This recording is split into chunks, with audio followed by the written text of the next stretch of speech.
Alhamdulillah sore ini kita diberikan kesempatan oleh Allah Ta'ala melanjutkan masih di bab 9 dari kitab Ta'amulatun fi kitab min muqawwimat an-nafsiyah al-islamiyah karya Syekh Muhammad Ahmad An-Nadi. Qala al-musannif rahimahullahu ta'ala wa nafa'ana bihi wa bi'ulumihi fid dharaini amin. Wa kadzalika faqad amarana Allah subhanahu bidzikri. Dan demikian pula sesungguhnya Allah telah memerintahkan kita dengan zikir.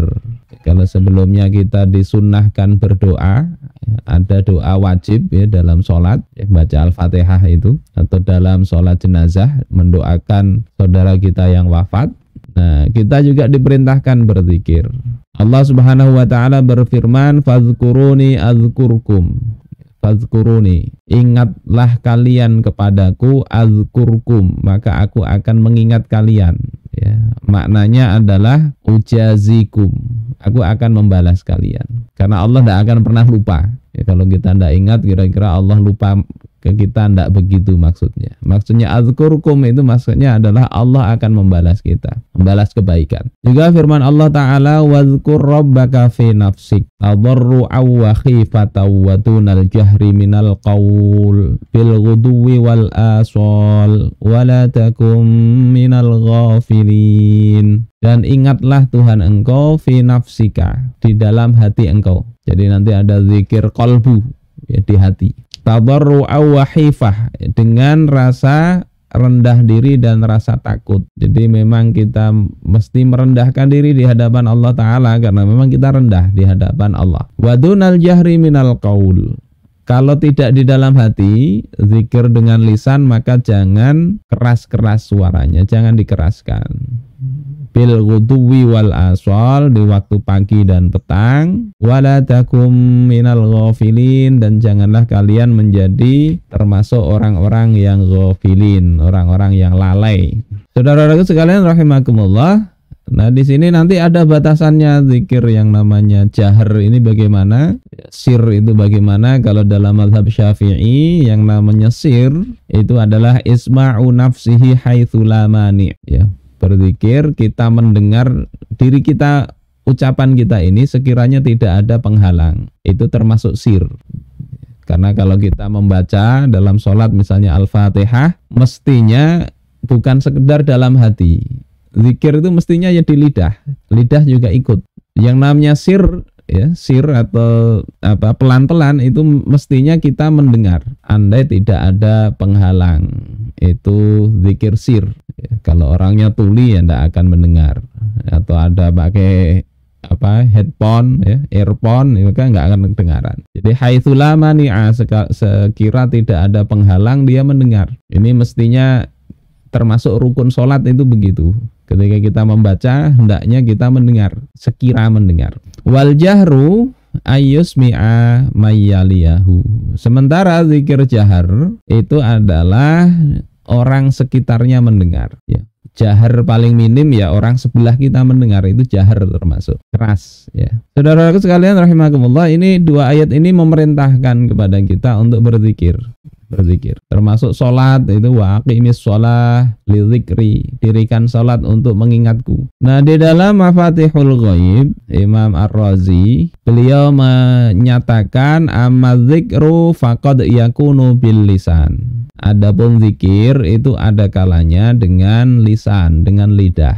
Ada 3 jenis zikir kata beliau, dengan lidah. Wa qad yakunu bil qalb, dan ada kalanya dengan qalbu. Wa qad yakunu bil jawarih, dan ada kalanya dengan jawarih, anggota tubuh. Jadi zikir bisa lidah, dengan hati, dengan qalbu. Fa dzikruhum iyyahu bil lisan ayyahmaduh wa yusabbihu wa yumajjiduh wa yaqra'u kitabah. Maka zikir kepada Allah dengan lidah itu adalah, ya, mereka memuji, ucapan alhamdulillah, bertasbih, ya, subhanallah dan seterusnya, termasuk juga memuliakan Allah dan yaqra'u kitabahu, membaca kitab Allah Ta'ala, itu zikir. Sehingga kalau misalnya Syekh Yusuf An-Nabhani, salah satu wirid beliau itu ya membaca Al-Quran. Jadi diniatkan bukan hanya sekedar murojaah bacaan, bukan sekedar ingin hafal, tapi itu zikir, mendekat diri kepada Allah Ta'ala. Sebagaimana kita membaca zikir subhanallah berapa 33 kali, baca ayat Al-Quran itu juga zikir bil lisan. Sehingga kalau tadi para santri menghafal Al-Quran, niatkan itu zikir, diulang-ulang bagus, tidak hafal tetap dapat pahala zikir itu. Ini penting ini supaya tidak jadi beban, dinikmati, zikir itu dinikmati. Kemudian wa dzikruhum iyyahu biqulubihim ala salasati anwa, dan zikirnya mereka dengan hati-hati mereka itu ada 3 bagian. Jadi kalau lidah ya jelas ya, zikir dengan lidah tidak ada problem insyaallah. Nah, zikir dengan hati itu ada 3 bagian. Yang pertama ayyatafakkaru fid dalailid dalati ala dzatihi wa sifatihi, yakni mereka bertafakkur terhadap dalil-dalil atau petunjuk-petunjuk yang menunjukkan atas zat dan sifat Allah Ta'ala. Wa yatafakkaru fil jawabi anisyubuhati al-qadihah fi tilkad dalail, dan berpikir, merenung, tafakkur, itu termasuk zikir hati ya, tafakkur. Kalbu, pikiran ini bisa berzikir untuk mencari jawaban dari syubhat-syubhat, kesamaran-kesamaran, fikirkan ya. Dan ini ratusan ayat di dalam Al-Quran itu menyuruh kita bertafakkur, itu termasuk zikir hati, kata Imam Fakhruddin Ar-Razi di dalam tafsir beliau ini.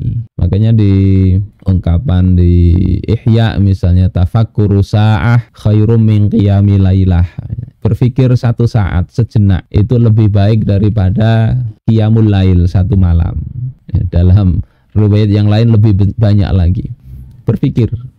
Ini penting ini. Jangan orang kuliah dapat ijazah sekedar tanda kuliah tapi tidak pernah mikir, kata si Rocky Gerung. Kita umat Islam itu tidak kuliah pun itu mesti tafakkur. Apa saja difikirkan ya, dari makhluk-makhluk Allah Ta'ala. Allah suruh memikirkan gunung, onta, dan diri kita sendiri. Berbagai macam alam itu ya, renungkan, pasti ada yang bikin. Allah tidak akan menciptakan itu sia-sia, enggak. Itu semua ada bukti bahwasanya Allah Ta'ala memang mengatur itu semua. Kemudian yang kedua, level berpikir pakai qalbu itu adalah ayyatafakkaru fid dalailid dalah ala kaifiyati takalifihi wa ahkamihi wa awamirihi wa nawahihi wa wa'dihi wa wa'idihi, yakni berpikir tentang dalail ya, petunjuk-petunjuk yang menentukan atau mengatur kaifiat atau tata cara bagaimana Allah membebankan hukum. Ada perintah-perintah, larangan-larangannya, janji maupun ancamannya. Renungkan itu. Kalau pertama tadi berpikir alam semesta, yang kedua berpikir ke hukum ini, tasyri'i ini. Berpikir, kita bisa lihat bagaimana tanpa aturan Allah itu manusia itu semakin ini ya, rusak lah kehidupan itu. Ada sebuah video itu bagaimana di Amerika ya, ada seorang wanita yang mengaku sebulan itu dia telah berhubungan seksual, mohon maaf ini, dengan 20 lelaki ya, sebulan. Masih muda. Jadi perzinaan itu sudah kayak orang kayak orang pergi ke toilet aja, buang hajat gitu ya. Dianggap sebuah kebutuhan itu. Dan yang lebih aneh lagi, para yang mendengar, yang mengomentari ini, bukan mengomentari ini haram atau ini sesuatu yang tidak bermoral. Tetapi komentarnya kebanyakan itu adalah mereka menyayangkan, ini membahayakan diri engkau kalau kena penyakit bagaimana, engkau masih muda, 20 lelaki sebulan dia ajak tidur bareng itu. Ini ngeri, nggak pakai Islam ya kayak gitu. Nah yang lebih parah tadi baca di ini ya, si Swedia ini akan ada ini semacam perlombaan masuk cabang olahraga itu aktivitas seksual. Jadi orang kawin itu jadi cabang olahraga. Siapa mungkin yang durasinya paling panjang, tekniknya dan sebagainya itu menjadi nanti penentu siapa pemenangnya. Dan itu dilombakan, ya Allah, ini mestinya membuat kita ini semakin sadar pentingnya Islam itu. Tapi kalau tidak pernah mikir ya biarin aja. Asal bukan saya, asal bukan anak saya dan sebagainya. Tapi kalau mikir, apalagi ini umat Nabi Muhammad ini sekarang juga banyak yang begitu. Yang namanya kerusakan itu menyebar, harusnya kita renungkan. Ini juga membuat Rasul sedih. Kalau kita biarin tidak peduli, ya Allah, ini mestinya kalau kita renungkan kita akan makin semangat ini dalam aktivitas untuk dakwah itu. Munculkan rasa sayang kepada umatnya baginda Rasul. Jangan sampai terjerumus kepada hal-hal yang nista begitu. Jadi ini termasuk zikir ya. Kadang orang zikir itu fokus baca sholawat sekian ribu kali, tiap hari baca istighfar, baca ini. Tapi ini level berpikir yang lebih baik ini. Berpikir tentang dalil-dalil yang memperkuat keimanan ya. Petunjuk-petunjuk tentang bagaimana Allah mengatur hikmahnya dan sebagainya. Fa idza arafu kaifiyatat taklif wa arafu ma fil fi'li minal wa'ad wa fit tarki minal wa'id sahula fi'luhu alaihim. Kalau mereka tahu ya, bagaimana kaifiyatut taklif, mereka tahu ada perbuatan itu diberi ancaman, diberi balasan ya. Yang melakukannya dikasih pahala, yang meninggalkan atau melanggar perintah ada wa'id, ada ancaman, sahula fi'luhu alaihim. Maka perbuatan ya taklif atau hukum Allah Ta'ala itu akan mudah dijalankan karena tahu tadi. Kalau tidak tahu memusuhi itu. Ini yang kedua, zikir dengan pikiran, dengan kolbu ya, dengan kolbu, dengan tafakur. Kemudian yang ketiga, ayat tafakkaru fi asrari makhluqatillahi ta'ala hatta tasira kullu dzarratin min dzarratil makhluqat kal mir'atil majluwah al muhadhiyati li'alamil qudus. Ini agak berat ya, harus ngerti kalau ini ya. Dia berpikir di dalam rahasia-rahasia ciptaan-ciptaan Allah Ta'ala. Ngerti apa makhluk-makhluk Allah ini rahasianya apa. Sehingga setiap zarrah, setiap sel atau molekul ya, sel terkecil dari sesuatu makhluk itu seperti cermin yang memancarkan bagi alam kudus ya. Kalau dia melihat hamba, fa idza nadzaral 'abdu ilaiha, kalau seorang hamba melihatnya maka in'akasa syu'a'u basarihi minha ila alamil jalal wa hadzal maqamun la nihayatalah ya. Jadi melihat segala sesuatu dia terlihat bagaimana keagungan Allah Subhanahu wa Ta'ala dalam segala hal. Makanya ada ungkapan orang yang sudah begini, ma ra'aitu syai'an illa ra'aitullaha. Tidaklah aku melihat sesuatu kecuali aku melihat Allah Ta'ala pada sesuatu itu. Maksudnya bukan Allah itu ada pada banyak hal, tapi dia melihat ini kebesaran Allah ada pada ciptaan itu. Ini banyak kisah para ulama-ulama yang soleh itu kadang memperhatikan sesuatu bisa menangis. Ada yang memperhatikan gelas ya, sambil minum lihat di cangkir ya, nangis. Teringat apa? Teringat ini al-aghlal, belenggu ya, melihat putaran gelas itu. Kalau aku dibelenggu bagaimana? Ini yang ketiga, jenis ketiga. Jadi zikir kolbu itu kaitannya dengan tafakkur. Amma zikruhum iyyahu ta'ala bijawarihihim. Adapun zikir mereka kepada Allah Ta'ala dengan anggota tubuh mereka, fahuwa antakuna jawarihuhum mustaghriqatan fil a'malil lati umiru biha. Zikir dengan anggota tubuh itu adalah dengan menjadikan anggota tubuh mereka itu tenggelam. Tenggelam itu artinya ya tenggelam di dalam amal-amal yang diperintahkan. Apa bahasa lainnya itu?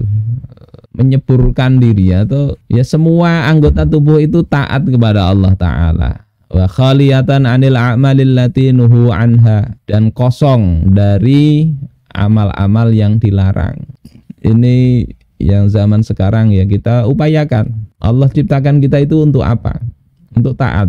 Sementara banyak mungkin aktivitas kita itu yang nggak ada hubungannya dengan ketaatan. Sia-sia waktu kita. Allah ciptakan lidah, mestinya kita bisa berzikir atau bisa amar ma'ruf nahi mungkar. Tapi kadang kita bicaranya ke sana kemari nggak ada nilainya. Kan lebih baik mungkin diam berzikir daripada ngomong nggak karu-karuan.